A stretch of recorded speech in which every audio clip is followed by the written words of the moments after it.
done a lot of work in nuclear nonproliferation and counterterrorism. And one of the huge problems that we face is that with a relatively small amount of material, you can make a weapon that can cause a tremendous amount of damage.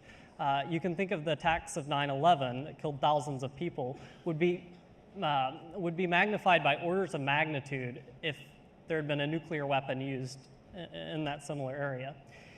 And so this is a huge problem. Luckily, radioactive things, nuclear materials are radioactive. They give off certain radiation, and we can detect that radiation.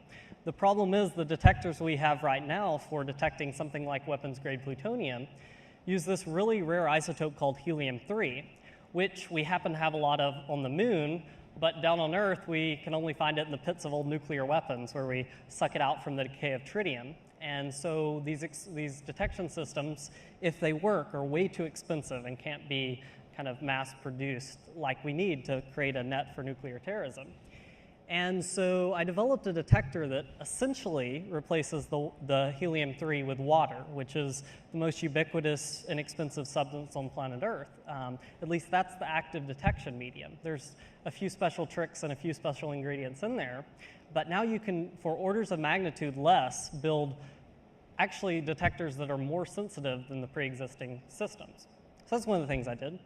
I also just decided that I wanted to develop a technology to produce medical isotopes very inexpensively, because nuclear medicine is one of the best tools we have right now for treating and diagnosing disease.